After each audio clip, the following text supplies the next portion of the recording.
Hey, welcome back to another episode of the She's Making an Impact podcast. I'm your host, Rachel Ngom. Today, we're talking all about integrating philanthropy and entrepreneurship. And this is, our podcast is called She's Making an Impact. This is something that is definitely near and dear to my heart as my background. If you don't know my story, I actually have my master's in social work, and what I was planning on doing and kind of what I was doing before I became an entrepreneur, I was working with nonprofits. I was living in Kenya, I was living in Senegal. Working in different microfinance organizations. I was working with the resettlement of African refugees at a nonprofit in Chicago. And when I was in college at the University of Illinois, and that was kind of like what I was expecting my path to be was to be in the nonprofit space, and because I'm like I just want to help people. That's really what I want to do. What ended up happening is we moved from when I was getting my master's, we moved to Florida. We found an equestrian property where my husband could have his business. And there were no nonprofit jobs in that area that would hire me. I had my master's from the number one social work program in the entire country. And all the nonprofit jobs, first of all, in North Central Florida, nothing related to what I actually wanted to do, like African refugees, resettlement there. So I don't know if we really thought that one through. And all of the nonprofits that I wanted to work for that I could like commute to, even like in Jacksonville, which is like an hour commute each way, wanted me to have paid work experience, which I had a ton of free internship experience, but no paid work experience. So the whole job route and me actually working for a nonprofit wasn't meant to be. So I became an accidental entrepreneur. And as I have been running this business over goodness, for a while, like 12 years or something like that. I've always been looking at how can I kind of bridge the gap between the nonprofit and the for-profit space. How can we use our company to create a greater impact on the world? So I wanted to share with you today just a case study of somebody I found that's been doing that really, really well. That inspired me. I read his book a long time ago, and it's kind of been put in my head of like, oh, okay, these are the way that some people are doing it. And then I thought to myself, how can I incorporate philanthropy and social justice into what we're doing within our business? Okay, so I read the book by Blake Mykowski. Sorry, Blake. Start Something That Matters. If you don't know Blake and his story, he was the founder of Tom's Shoes. So he went to Argentina in 2006 and used some of his own money to launch the company. And what he did within that company is he did a one-for-one model. So every pair of shoes that he sold, he donated a pair of shoes. And then they expanded the one-for-one campaign to support water, sight, birth, anti-bullying, and I can share with you in the show notes their story of what they did. And so as I read his book, I was like, okay, so that's how he's doing it. They have their Tom's Eyewear program now where they're restoring sight in more than 780,000 individuals, which is insane, and really excited.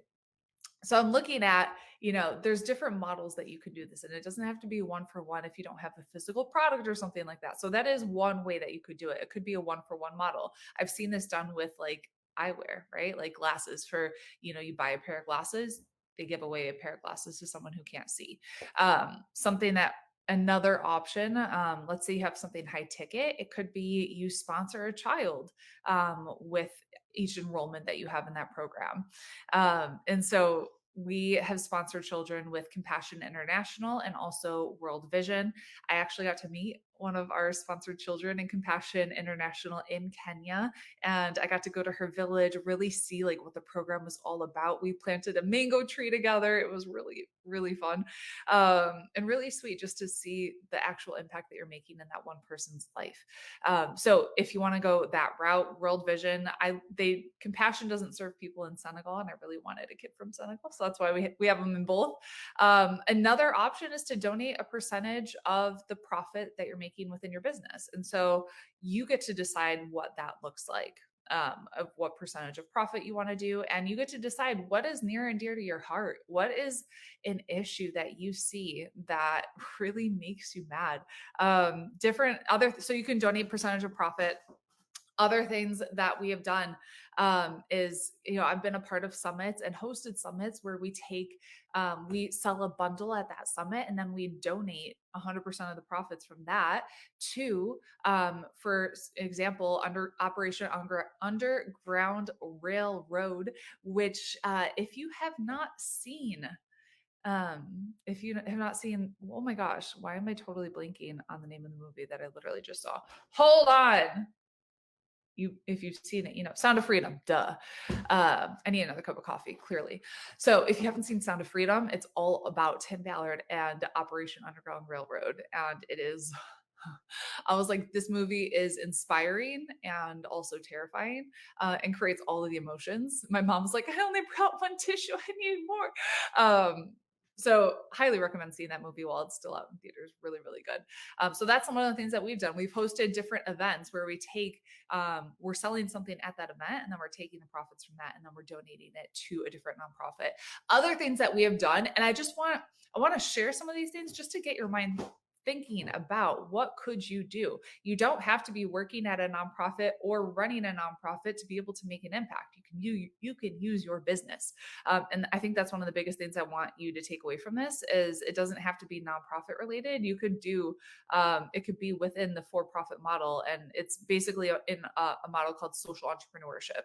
And so you can use your business for social good with whatever thing you see out there that really makes you angry and upset of, I want to help people that are struggling with this. So make that a part of your business. It could be you donating a percentage, like I said. I've hosted retreats where I bring my students. They come in like half a day early, and we go and we've organization. I was like, what's it called? Feed My Starving Children. So we've gone and packed boxes of food that we've then shipped out to Feed My Starving Children. And so we're bringing our students and bringing them and making them actually having them a part of it so they can see the good that they're doing too. We launched our program, the Impact Partnership, and we just hosted our students here in Chicago. I haven't talked about it a ton yet. The Impact Partnership is really for the next level entrepreneur that wants to use their business to create an impact on the world, but also within their family. And so some of our students within that program, they were working tons of hours, and we're able to help them kind of condense what they're doing, cut back on their hours, be able to pour into their family and have a great business at the same time. So they're looking for more passive income, and we're helping them with that strategy. But we're going to be taking them to Senegal next year, and I'll talk about the projects that we're doing in Senegal. But if you want to learn more about the Impact Partnership, just shoot me a message shoot me a DM on Instagram. She's making an impact, and I'm more than happy to talk to you about that and see if you'd be a good fit for that program. So what we're doing in Senegal, basically, we're like, all right, let's take everything Rachel's making from her business and let's funnel this into different projects that we're doing in Senegal, which is essentially what we've been doing. My husband's in Senegal right now. There's a little bit of political conflict right now, so prayers for Senegal that they get this figured out.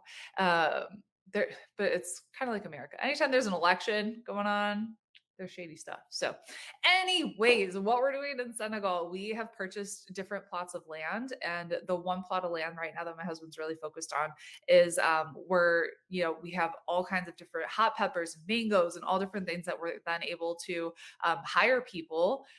So we have, I think, at least 4 full-time employees right now. And my husband said, when you have one person that has a full-time job, that can feed at least 12 people. So it's like bringing one person job, because Senegal, if you get to visit, it's an incredible country, and it's very community focused. So it's like they live, like the whole family can live in one house. They eat together. So it's like one bowl of food. They're all sitting around this one bowl of food, eating out of that one bowl together. And it's really a beautiful place, beautiful country, beautiful people. They call it La Teranga, which means the land of hospitality. So that's one of the projects that we're doing. The other one is we're almost done. We have the housing that he's finishing up on our chicken coop. He's debating between chickens or rabbits on which one we're going to be putting in there. And so we're building out that, and again, hiring hiring people to take care of that business as that he really launches that. And then we have our car rental company that we have as well. So he has people that he's hiring to for the car rental business. So those are some of the things we're doing in Senegal, and our main focus there is like we want to help stimulate the economy. We want to, because there's not enough jobs for people. So everyone is moving from the countryside into the capital of Dakar. There's not enough jobs in Dakar, and the city is ridiculously crowded. It's like the population it's insane. So the traffic is insane, the pollution is insane. So we're like, we need to create more jobs for people outside of the city.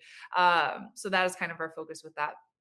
So I wanted today just to share with you some ideas. I want you to get creative. I want you to think outside the box and think, all right, my business is making money. How can I take this money and make a greater impact on the world? So I gave you some examples of different models that you could look into. I recommend reading the book from Blake Mikowski, Start Something That Matters. And again, it'll just get your head in that space of, all right, like looking what injustice do you see in the world that is just on your heart and you want to make an impact there. Use your business for good, and you can do that with that model. Okay, all right, I would love to know, what is it that you want to do? Is it something like you're sponsoring children with compassion? Is it animal rescue?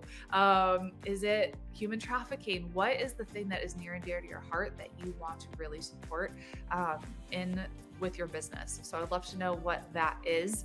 And I hope this was helpful just to get your mind thinking about all the different ways that you can create an impact on the world. And I hope you have a great rest of your day. Bye.